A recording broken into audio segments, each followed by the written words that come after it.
partage son parcours, ses projets, l'impact qu'il a envie de vivre, l'impact qu'il a envie d'avoir ou qu'elle a envie d'avoir en Afrique. Et qu'est-ce qu'on a envie de créer ensemble. Donc, on parle de leadership, on parle de process et de management, et on parle d'investissement et de levée de fonds. On parle aussi de différents parcours de vie qui nous amènent à faire ça ensemble.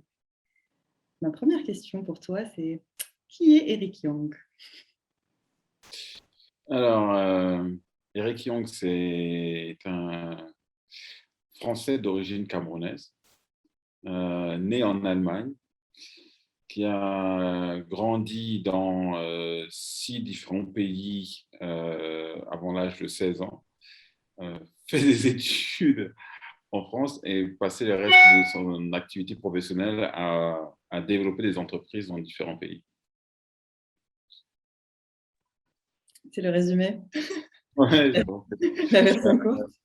ça, c'est la version courte. Après, je dirais que il y a l'autre version qui est beaucoup plus personnelle, qui est père de famille et quelque part aussi, j'aime l'idée d'être un ambassadeur du développement des entreprises en Afrique, en fait. De pouvoir accompagner, de pouvoir changer les choses, aider les entrepreneurs à élever leurs standards et puis pouvoir en fait laisser ça comme héritage en fait. Donc du coup, ça c'est quelque chose qui me tient à cœur, surtout depuis que j'ai des enfants.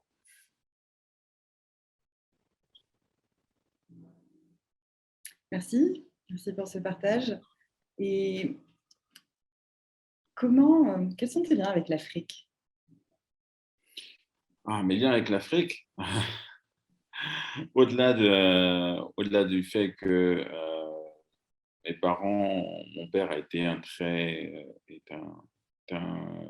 a été diplomate et donc du coup a eu à cœur en fait de représenter son pays et d'avoir euh, cette expérience de, de porter les valeurs de son pays vers l'international.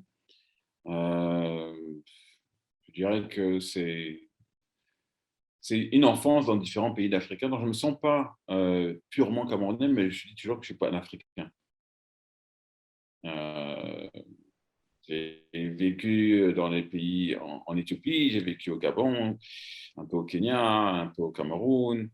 Et donc, du coup, j'ai l'impression d'avoir un tout petit peu de chaque culture sans avoir vraiment une exclusivité dans un pays. Et je trouve qu'en fait, j'ai l'impression en fait, que c'est ça, en fait, la future Afrique.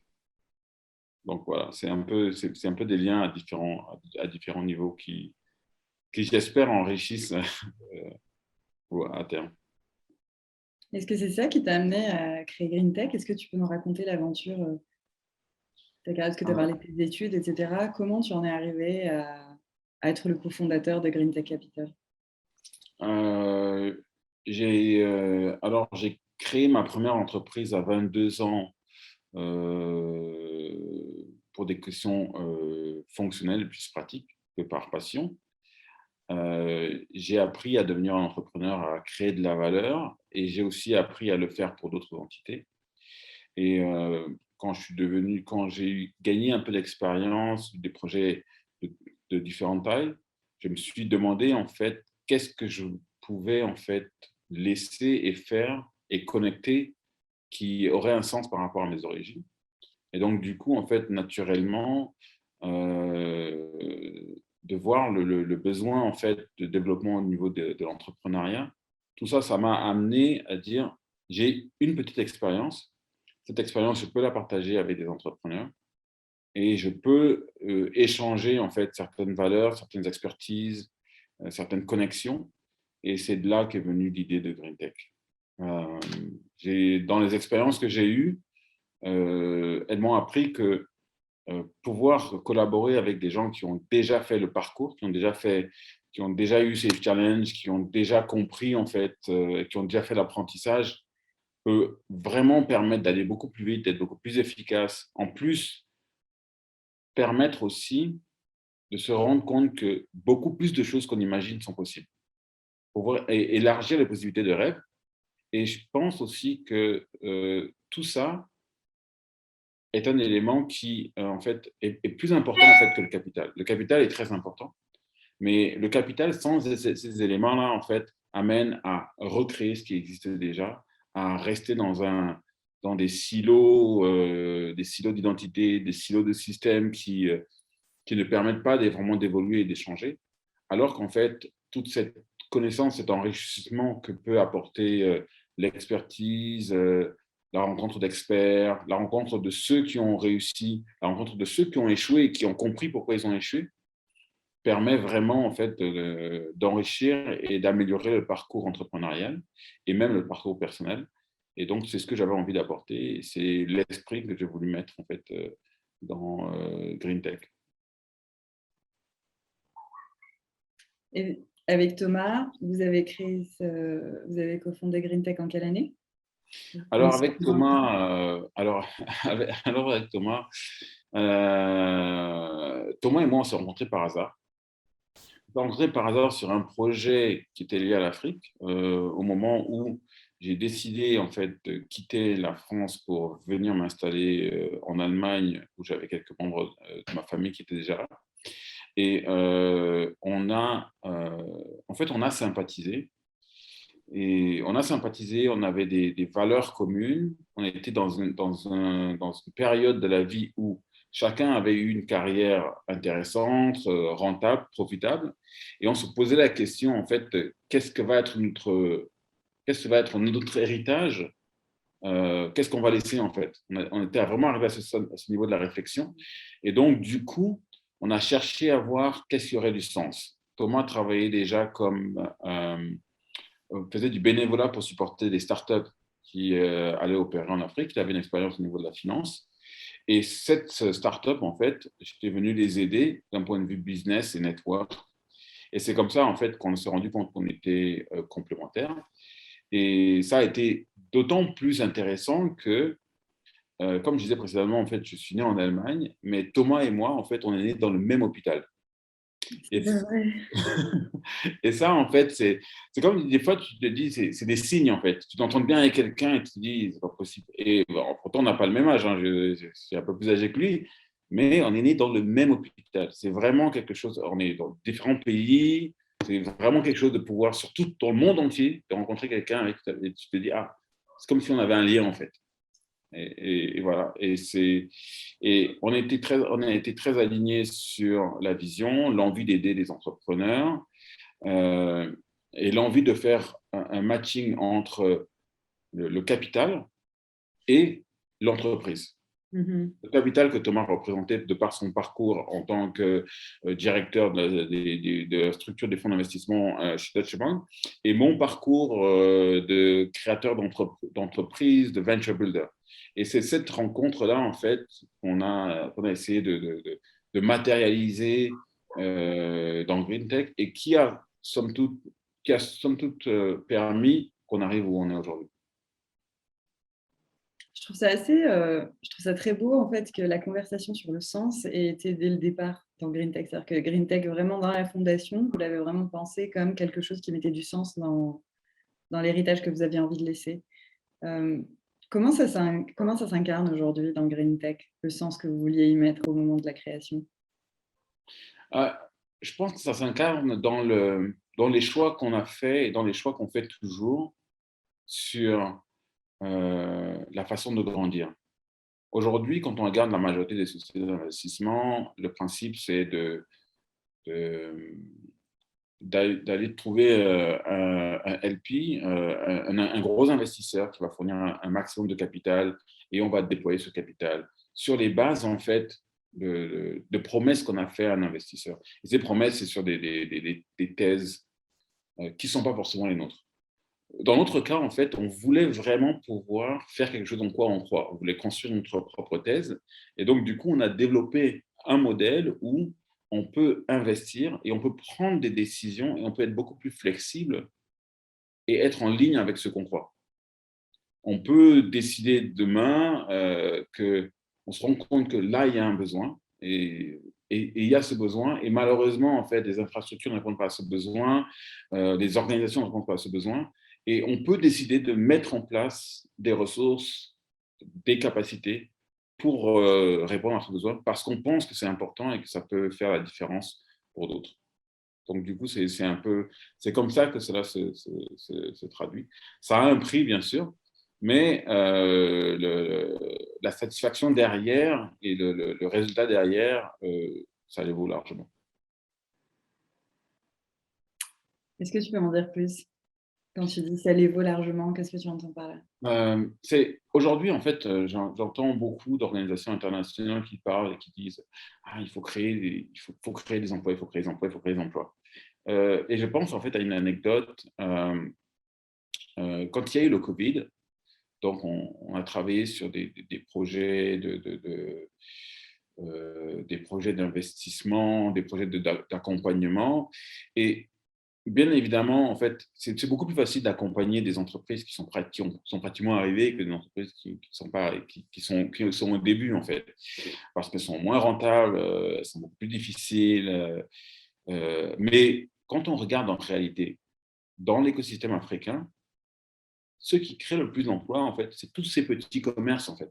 Tous ces petits commerces, en fait, qui dépendent d'autres commerces beaucoup plus grands, mais c'est tous ces petits commerces, en fait, qui représentent la majorité des emplois. Et, et donc, une des choses qu'on a vues, c'est, il y a eu avec le Covid un besoin de digitalisation, de technologie, etc. Et bien évidemment, on a bien parlé des sociétés, des startups pharmaceutiques qui développaient des solutions complexes. Il y en a même qui sont je veux dire, en fait, en Afrique, tu vas trouver des startups qui sont géniales, comme Gen24, j'adore. Parce qu'on n'y sait rien. C'est un statement du niveau, de la qualité de l'entrepreneuriat qu'il peut y avoir en Afrique. Mais de l'autre côté, tu vas avoir des commerces, qui vont être des petits commerces qui vont générer, qui vont faire vivre une famille, qui vont aider à développer en fait leur environnement, mais de façon, enfin, leur petit environnement, on va dire, mais qui vont être nécessaires. Et cela, en fait, on a eu l'idée de créer en fait un programme digital pour les accompagner à créer de la valeur par eux-mêmes, mais en utilisant des nouveaux outils. Et ce qui fait en fait qu'on ne s'est pas dit, on va chercher des boîtes qui sont très technologiques, mais on a cherché à voir comment la technologie peut être utilisée de façon basique par des acteurs qui vont faire la différence. Et au bout du compte, en fait, on a fini par créer 1000 emplois, et en fait, sans s'en rendre compte, en fait. Mais juste parce qu'on s'est dit, tiens, ces acteurs, ils vont créer de l'activité. Quand ils vont créer de l'activité, ça va leur permettre de survivre. Mais comme c'est des entrepreneurs, en fait, ce qu'ils ont fait, c'est ils ont créé de la valeur, et ils ont eu plus de besoins, et ils ont créé d'autres emplois, etc., etc. Et je pense, en fait, que ça, c'est quelque chose, en fait, qu'on a pu se permettre et qu'on peut se permettre parce que on peut prendre les décisions, on peut les implémenter tout de suite. Euh, on peut prendre on peut prendre ce risque, en fait. Prendre ce risque.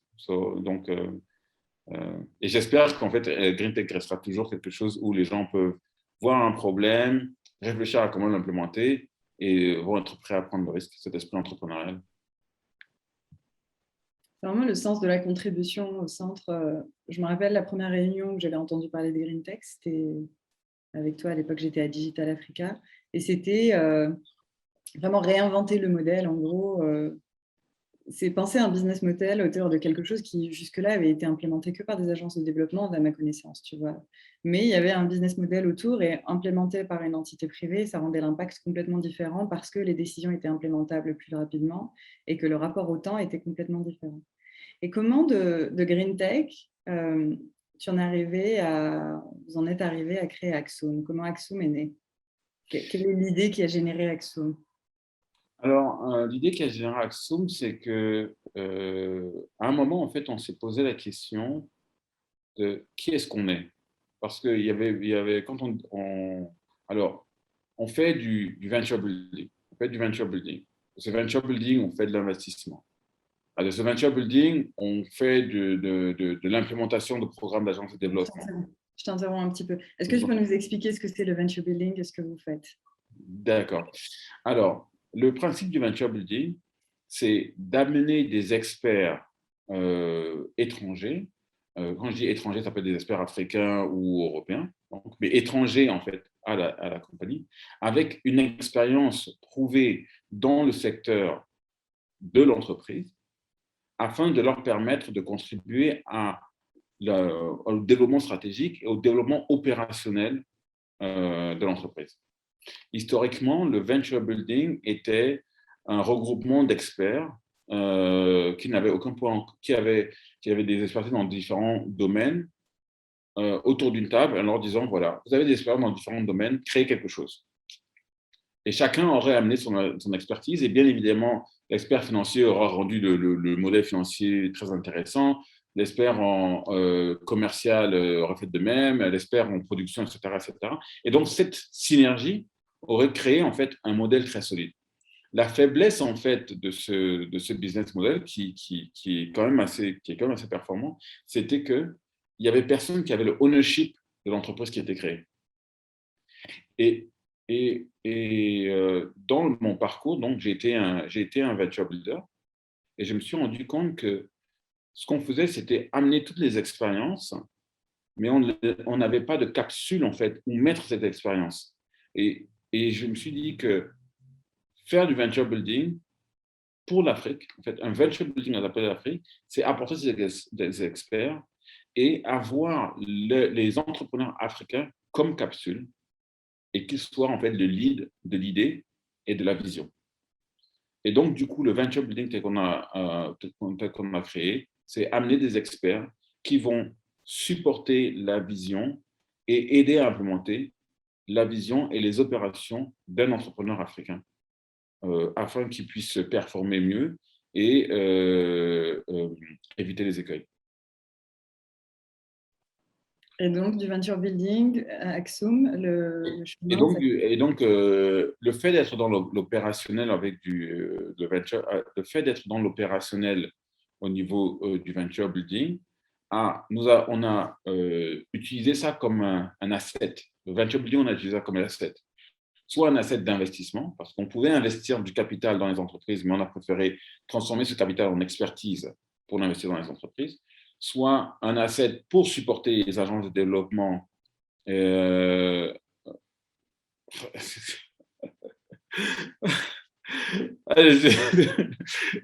perdu le fil là. on va couper et remonter. J'ai perdu le fil de la tête. Non, c'est un asset, c'est un actif. C'est juste pour franciser. Ah, d'accord, d'accord. Ah oui, donc il faut que je reste sur le français. Ouais, ownership et assets, tu as dit si tu peux les franciser. Ah, If you d'accord. can cut this, just this bit, when you edit, it would be good. We can go back. Ok. Donc, où est-ce que j'en étais? J'en étais où? Euh, euh, donc, du venture building à... ah oui, alors, le fait, en fait, d'avoir le venture building au centre de nos opérations, ok, nous a amené, en fait, à nous déployer en pensant comme un entrepreneur. Donc, on a utilisé ce venture building comme un actif et on l'a utilisé soit comme un actif pour l'investissement, soit pour un actif pour le développement en étant acteur de programmes d'implémentation pour les agences de développement. Et cela nous a aussi donné l'opportunité de développer des structures, des véhicules d'investissement qui seraient dérisqués par la présence de cet actif de venture building. Euh, en fait, cette capacité en fait, de couvrir le secteur privé, le secteur public autour des problématiques d'investissement nous a amené en fait, à avoir une compréhension, je dirais, multidimensionnelle en fait, de la problématique du développement de l'entrepreneuriat en Afrique. Et quand on était en train de rechercher quelle était notre identité, on a aussi commencé à chercher mais quel est le vrai problème qu'on voit, qu'est-ce qu'on a appris après 3-4 ans d'expérience, qu'est-ce qu'on a appris et quel est l'élément bloquant. Et en fait, le premier élément bloquant, on s'est rendu compte que il n'y a pas assez de capital malgré qu'il y ait une augmentation du capital sur le continent, il n'y a toujours pas assez de capital parce qu'il y a tellement de demandes, il y a tellement d'entrepreneurs, il y a tellement de niveaux d'entrepreneurs qu'en fait, ça reste toujours une goutte d'eau par rapport aux besoins. Donc, ça, c'est pour le contexte africain. Alors qu'en parallèle, dans le contexte européen, il y a une augmentation du capital, une augmentation des gens qui ont une capacité d'investir, qui ont une compréhension de l'investissement, mais ils ne regardent pas l'Afrique. Alors, on s'est dit, pourquoi ne pas créer en fait une solution digitale qui allait en fait avec l'air du temps pour essayer d'automatiser, de simplifier l'interaction entre les acteurs d'investissement qui n'ont pas d'espace, qui n'ont pas d'encre en fait dans l'écosystème africain, pour leur permettre d'investir et donc d'essayer de ramener le produit généré et qui est en fait des entreprises en Afrique et de connecter avec le capital qui est donc le capital des investisseurs qui sont en Europe, en Asie, aux États-Unis, etc. En faisant ce constat, on arrivait en fait je dirais à une barrière en fait qui était insurmontable, qui était liée en fait à la culture. Cette barrière a démontré en fait qu'il y avait un risque qui était associé à tout ce qui venait d'Afrique, comme dans beaucoup de pays émergents en fait, par les autres acteurs, les autres investisseurs des pays développés. Ce qui faisait qu'une entreprise, et ça on peut le démontrer très simplement, une entreprise qui aurait la même performance qu'une start-up africaine, on prend une start-up africaine avec une performance, une très bonne performance, une croissance correcte, on va dire de 30% tous les mois, cette start-up en Europe, elle trouverait des investisseurs en un temps record. Alors que la même start-up en Afrique évolue dans un environnement où les besoins sont tels qu'elle peut maintenir sa croissance pendant des années et que ça peut être facilement en fait projeté.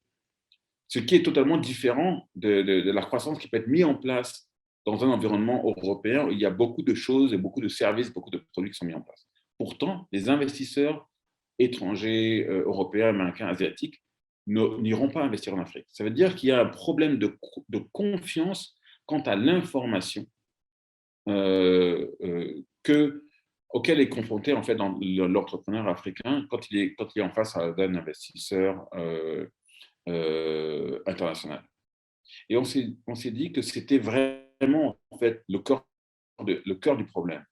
Et ce cœur du problème qui est en plus de ça nourri par un écosystème africain où il y a beaucoup de silos, il y a beaucoup d'opacité dans l'information, et tout cela en fait contribue à nourrir en fait cette méfiance et cette perception d'un risque élevé quand il s'agit d'investissements en Afrique.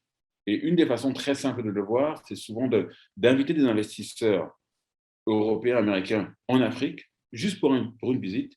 Et quand ils repartent tous avec j'aimerais investir à droite, à gauche. Ils veulent tout le temps investir. Pourquoi?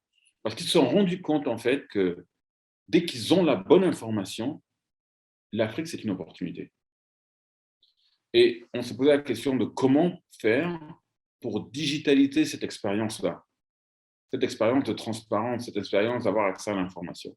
Et c'est comme ça, en fait, qu'on a commencé à réfléchir à Axon. Donc, à essayer de créer, en fait, un deal flow management, comment on pourrait le dire en français, ça devient dur là.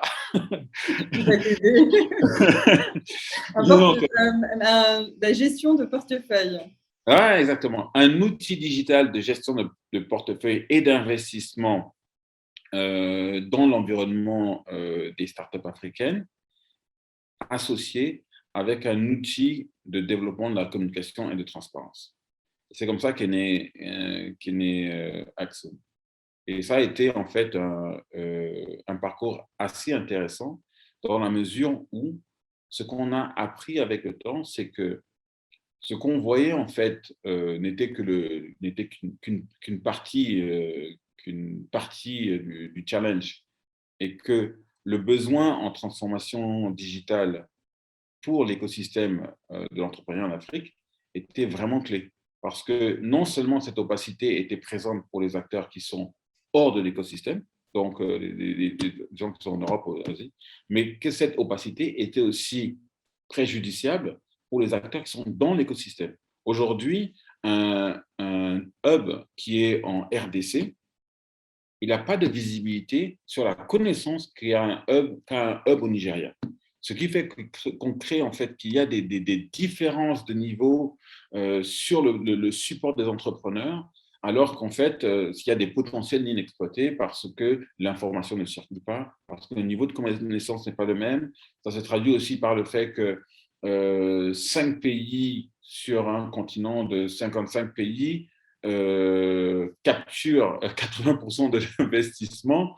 En fait, toutes ces disparités, en fait, sont liées à un challenge d'information et d'uniformisation en fait de la donnée.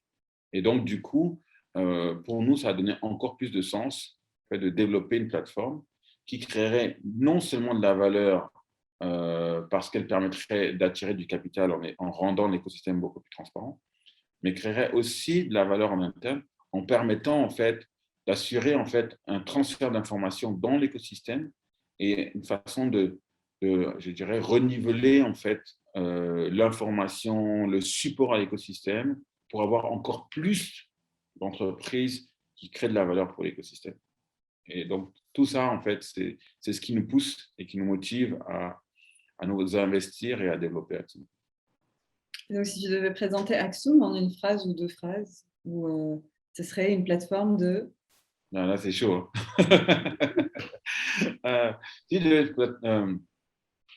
Pour moi, si je devais présenter Axum, je dirais que Axum, en fait, c'est une interface qui permet de se connecter en confiance avec les entrepreneurs africains. Ouais, je dirais que c'est ça que je vois, en fait. Et quand je parle de connexion, ça peut être toute forme de connexion. Connexion financière, connexion commerciale. Parce qu'aujourd'hui, si tu dis je cherche un menuisier au Cameroun, compliqué. Un menuisier avec qui je peux avoir confiance, encore plus compliqué. Donc, en fait, tout ça pour dire, en fait, c'est que vraiment, il y a ce besoin de connexion et d'information à différents niveaux. Et c'est cette interface que Axum peut permettre. Oui, parce que ça répond à plusieurs problématiques. Il y a la problématique d'accessibilité de la donnée. Comme tu disais, vraiment, on n'a pas accès à l'information et une information de qualité qui soit native et qui vienne vraiment des acteurs premiers du terrain. Et ce que offre, on va dire, la première fonctionnalité d'Axum, c'est la digitalisation de cet écosystème où on devrait avoir accès à cette information native, justement, pour pouvoir mieux mettre en relation, mieux amener des fonds dans des endroits où ils n'ont pas… où habituellement ils ne vont pas, où on ne va pas investir, et où on arrive à mettre en relation des acteurs qui agissent dans le même sens, mais qui ne communiquent pas parce que le continent est trop fragmenté. Tout à fait, parce que une des expériences en fait, qu'on a eues en commençant Axum, c'est que chaque fois qu'on discutait avec des acteurs de l'écosystème, des investisseurs ou des hubs, ils disaient l'information des entrepreneurs nous appartiennent. Et nous, on disait, c'est pas vrai. L'information des entrepreneurs appartient aux entrepreneurs. Et l'intérêt des entrepreneurs, c'est actuellement de mettre leurs informations à un certain niveau, au moins des informations publiques, au moins du moins leur identité, de se rendre visible à d'autres afin de pouvoir capturer des données, des opportunités commerciales supplémentaires. Donc, cette opacité, en fait, a créé une normalité qui, à mon sens, en fait, ne sert pas l'entrepreneur et qui empêche, en fait, l'entrepreneur d'interagir avec d'autres opportunités commerciales ou financières. Et aujourd'hui, en mettant en développement Axum, ce qu'on dit, c'est rendons visible l'entrepreneur de façon à ce qu'il puisse aussi être un vecteur de croissance pour les institutions financières, des investisseurs, des partenaires commerciaux. Parce que c'est ça qui sont aujourd'hui en Afrique, en fait. Ce sont des vecteurs de croissance. Donc, je disais, la pertinence de mon point de vue aussi de la démarche d'Axum, c'est qu'on est en train d'impliquer aussi la colonne vertébrale de l'écosystème, qui sont les différents acteurs de soutien, les hubs d'innovation, les incubateurs, accélérateurs, dans la démarche, parce qu'ils jouent le rôle de... C'est eux qui sont en train de porter les entrepreneurs et c'est eux qui sont en train de contenir toutes les expériences de soutien opérationnel, de capacity building, je n'ai pas les mots, d'assistance technique. Ah, c'est D'assistance compliqué, hein. technique, ouais, c'est compliqué. D'assistance technique aux entrepreneurs et de les accompagner vraiment vers la réussite. Et donc, arriver juste, on en parlait avec Salma Kabaj de Impact Lab, mais c'est vraiment comprendre l'écosystème, c'est aussi être capable d'identifier vraiment son rôle dans l'écosystème. Et quand on arrive avec un outil comme Axum, c'est important de dire vraiment où se positionne l'outil et comment il vient irriguer une démarche qui est déjà en place et la digitaliser, avec Axum qui se positionne par exemple en contenu sur la préparation à la levée de fonds et sur la mise en relation avec les investisseurs, avec une communauté qui soutient la mise en relation avec du capital, tu vois. Donc ça, c'est une partie du rôle d'Axum, et de fournir l'infrastructure pour digitaliser tout cet écosystème et lui permettre de maturer, de passer à l'échelle. Et c'est une démarche assez innovante dans ce sens, quand on prend vraiment le rôle et qu'on voit comment il s'intègre dans une dynamique déjà en cours actuellement, au lieu de venir de proposer quelque chose qui grandisse à côté, tu vois. Mm. Et tout à fait, parce que quand on regarde aujourd'hui, l'écosystème, en fait, il est exclu de l'investissement. La relation, c'est l'investisseur, il engage avec l'entrepreneur, et il y a une perte d'information parce que l'entrepreneur a été couconné, développé, supporté par différents acteurs au cours de son parcours. Et aujourd'hui, en fait, ce que tout le monde recherche, c'est comment identifier en fait le parcours le plus efficace, le support le plus adapté, etc. Et c'est très difficile en excluant en fait les acteurs de l'écosystème de cette logique d'investissement. Aujourd'hui, avec Axum, en fait, on s'appuie sur les acteurs de l'écosystème pour créer des références et des tirs de confiance pour les entrepreneurs face à des investisseurs qui n'ont aucune interaction avec l'écosystème. Et ce qui fait qu'aujourd'hui, avec le réseau de hubs, de partenaires qui ont supporté, qui se connectent avec les entreprises, en fait, ce réseau interconnecté devient en fait un bureau local digital pour des investisseurs du monde entier. Aujourd'hui, un investisseur peut se connecter, regarder en fait une entreprise, savoir avec qui cette entreprise a travaillé, qui est-ce qui a investi, qui est-ce qu'il a supporté à différentes étapes de son évolution, quel a été le rythme de son évolution par rapport au support de l'écosystème, et peut dans le même temps engager la conversation avec l'organisation qui l'a supporté, soit pour renforcer ses informations sur cette entreprise, ou même pour identifier d'autres entreprises qui ont été supportées par cette organisation. Ce qui permet en fait de créer de revaloriser, de créer une dynamique avec des différents acteurs. Et ça, c'est vraiment une chose que je trouve qui est extrêmement intéressante pour augmenter en fait les interactions, l'investissement et la dynamique dans l'écosystème. Il nous reste quelques minutes. Moi, j'ai envie juste de conclure. Je trouve que c'est une question clé, la question de repositionner les hubs dans la conversation et de vraiment redonner l'importance du rôle qu'ils jouent. J'ai envie de repositionner aussi Axum dans son histoire. C'est-à-dire que Axum, c'est un projet qui existe depuis 9 mois et qui, en 9 mois, donc il y a une version bêta qui est en ligne. J'aimerais que tu conclues sur un peu la vision que tu as d'Axum pour les années à venir et ce que tu aimerais que ça devienne. Alors, ce que j'imagine pour Axum, c'est que demain, l'écosystème, en fait, Axum réplique en fait les interactions de l'écosystème et permettent en fait d'être un livre ouvert en fait sur ces interactions-là.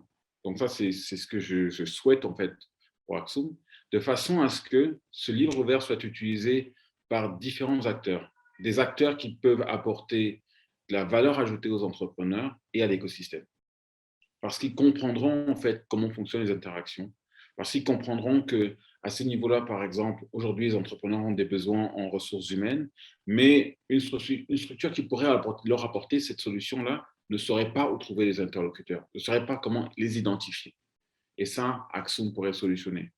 Demain, des acteurs qui pourraient apporter des connaissances en capacité, des supports légaux. Aujourd'hui, pour s'engager avec l'écosystème des entrepreneurs, il n'y a pas d'interface.